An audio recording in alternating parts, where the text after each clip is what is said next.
Listen, and you will hear stories of beauty, strength, and inspiration.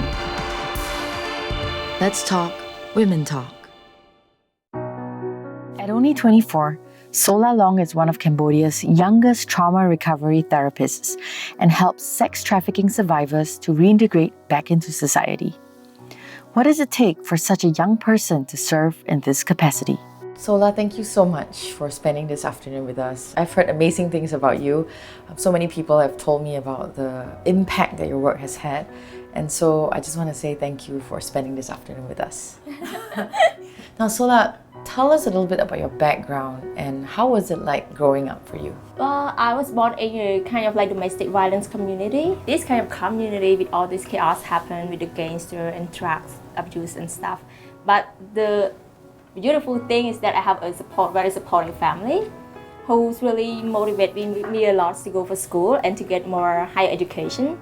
But there's a lot of struggles along the way, just because they don't really have enough salaries to support us to go to school.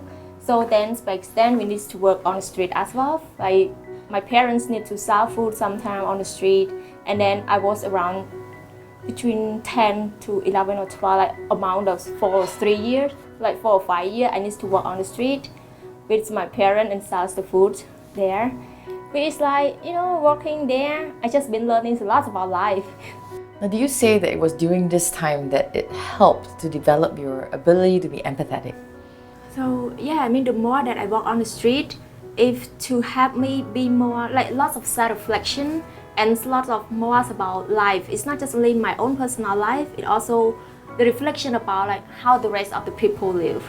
Now, you're not only a really compassionate person, but at a very young age, you were involved in the youth participation and democracy with the Youth Council of Cambodia. Why do you feel the need to stand up for your community at such a young age? I experienced that myself. So I know how bad it is or how hard it is to be born in the poverty family or in these chaos environments in the community. So then I put myself just into other people's shoes, and I just feel like I have an obligation as a Cambodian citizen is to help my own country, in any way that I can.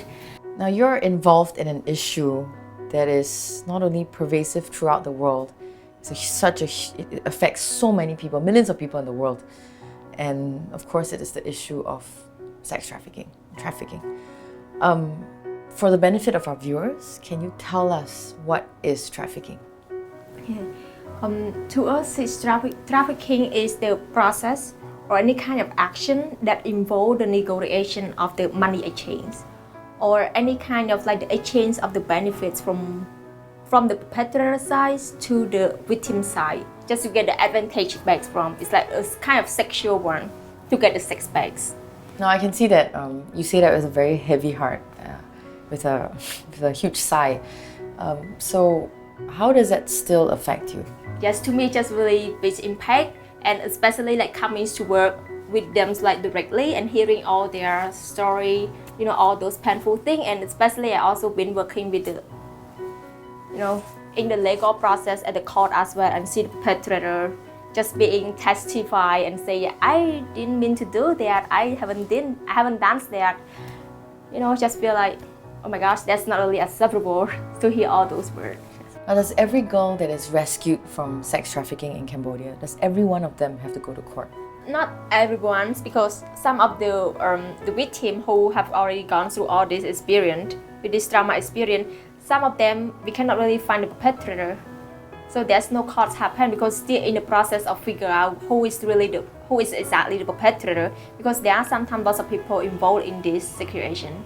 How do you feel when you watch the girls give their testimony? Hearing the testimony from our girl is really heartbreaking. We were working with them, lots of empathy have already happened. It's really emotional hearing them, especially I also do the therapy session, so I hear a lot about them as well. But going there in the court, seeing them standing in the middle and was during the testify from our survivor, from our kid, they were like shaking their body because they're scared of the perpetrator. Your work revolves around trauma recovery. Now, tell us a little bit about the job that you do. I'm really focused a lot about the trauma work. I also see the client. I'm also a therapist, and I'm also a social work director. So I really enjoy seeing the client. One thing, we have the weekly therapy session with the client, and I also working together with my supervisors to lead the group therapy for 6 clients here. And I am one of the leadership team as well. I've been working a lot on the program development and just to help more with the social work team. How difficult is this job for you?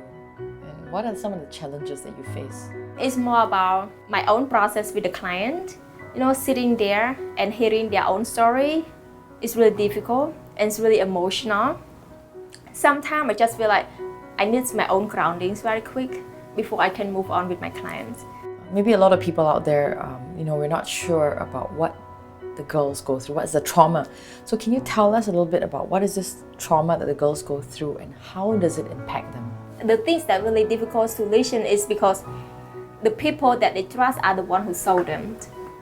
Or they have already sold and they've been hurt, but then all the fault are on their shoulder. So yes, that's more about the parents sold the kid to the pimps and to have sex with those people who randoms of people that they don't really know who are those people, but they just like, okay, I'm here to have sex with you guys. This is something that I need to do because my parents have already got the money from you guys. So I need to be responsible to pay them back as being their daughter. And nothing that I can do beside the virginities that I have. How difficult is it for you to be in a session with a girl sometimes? It's not really that high as when I start my job at the beginning, hearing all these girls like, that's too much, I cannot hold it.